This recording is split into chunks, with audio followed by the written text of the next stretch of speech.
This episode is sponsored by Morgan Stanley at Work. Visit morganstanley.com/assessment to get your free transaction readiness assessment today.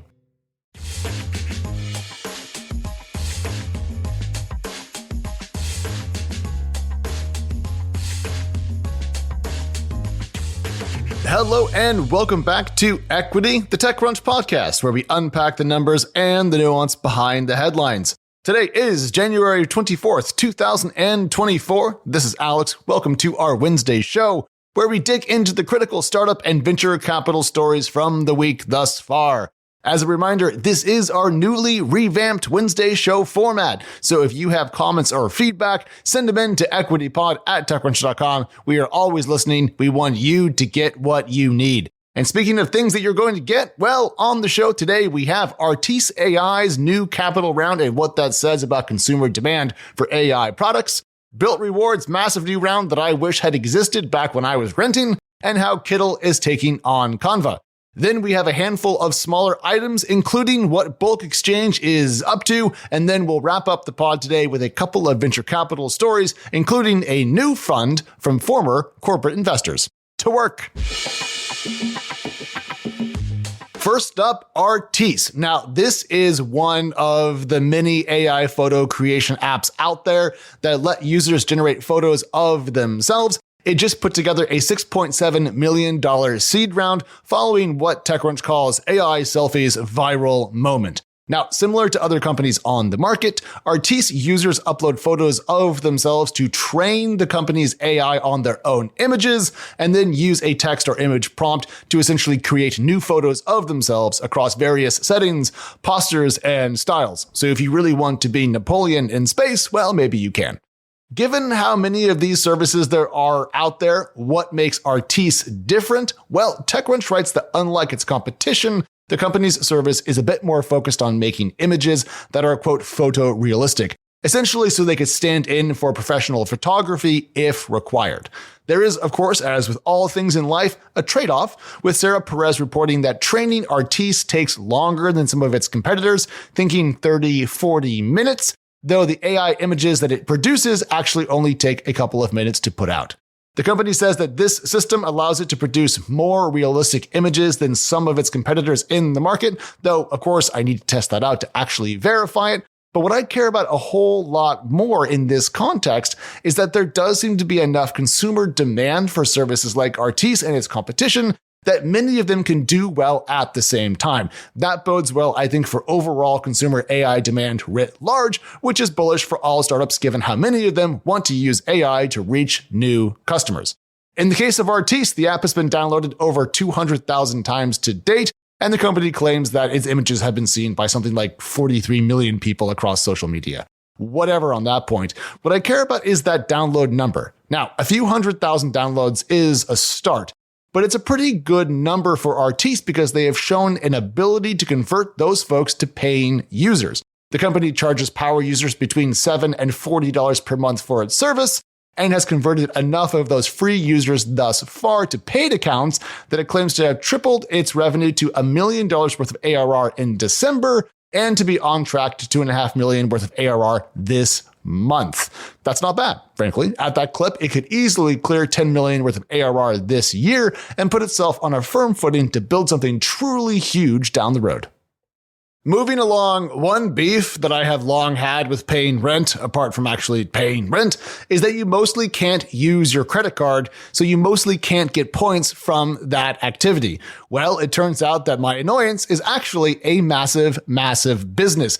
Built Rewards just raised $200 million at a $3.1 billion valuation, effectively doubling its prior price in the transaction, and the company, Built, that's B-I-L-T, offers a debit card and rewards for users who pay rent, especially so when they do so inside of a network of property management companies that Built itself works with. The model seems to be working. In a written statement, Built said that its annualized member spend is nearing $20 billion and that it reached EBITDA profitability last year.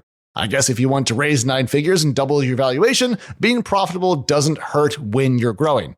At the time of its preceding funding round, the company's loyalty program and payment platform had been rolled out to more than 2.5 million apartment units. Today, that number is up to nearly 4 million. So good growth there.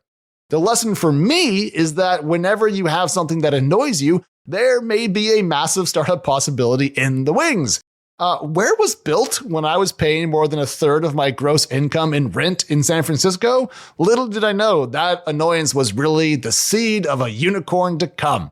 Anyways, Built has now raised more than $400 million to date and is a fintech success story in 2024.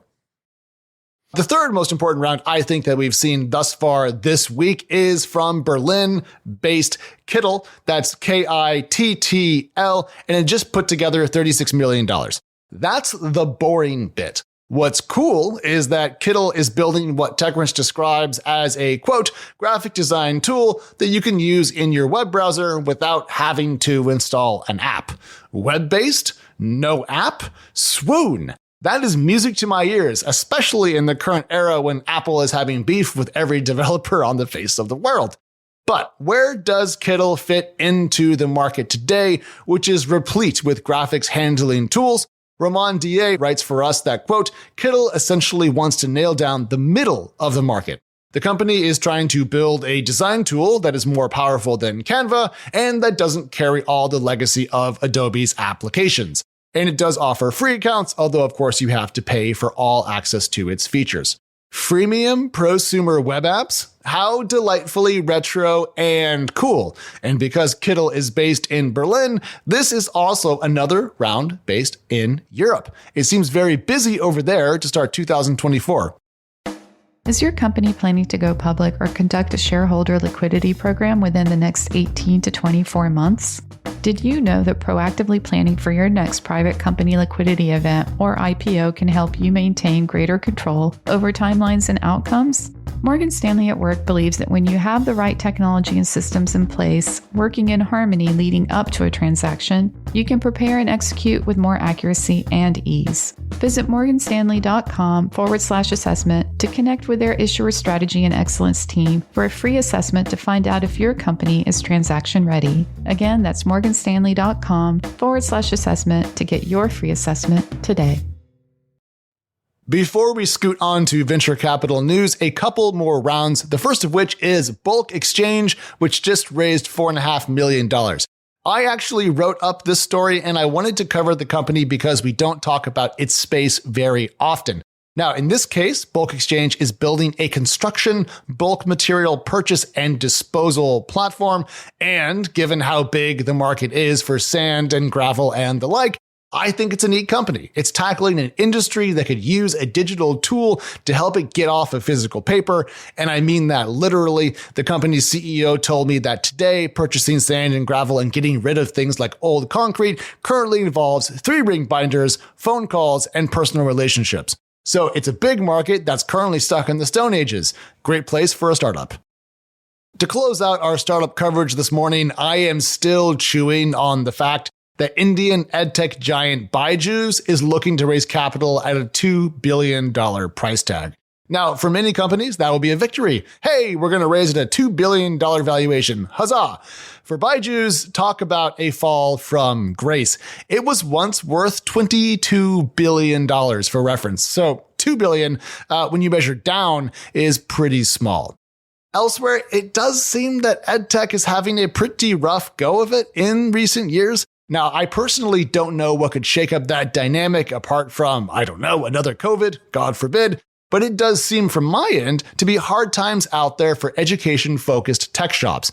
We also recently talked to a bunch of VCs about edtech, more about that on Friday. There's still some optimism out there, but when I look at the news, it's hard to find a lot of positive signals.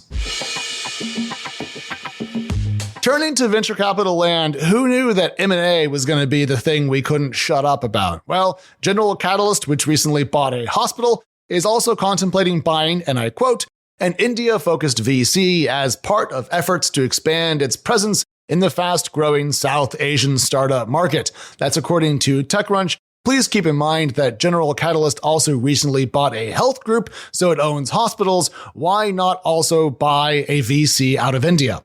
And after working together at Xerox Corp's corporate venture capital arm, Xerox Ventures, that's an innovative name, Chris Fisher, Tim Chiang, and Dean May have formed Myriad Venture Partners. They have thus far secured $100 million worth of capital commits for their first fund, which is targeting $200 million in total. We'll see how close to that they get, but all I can say is this: new funds in this economy? I kid, it actually makes pretty good sense. Closing out, you may have noticed that the Brex story was not on the podcast today. Brex, of course, had layoffs and some financial news that dropped. It's been a big week for the fintech giant. Well, that's because we are saving Brex for our Friday Roundtable News Roundup, because we'll have Marianne on, and Marianne is our fintech guru. So we're going to hold that story for Friday, but we are back in just 2 days' time.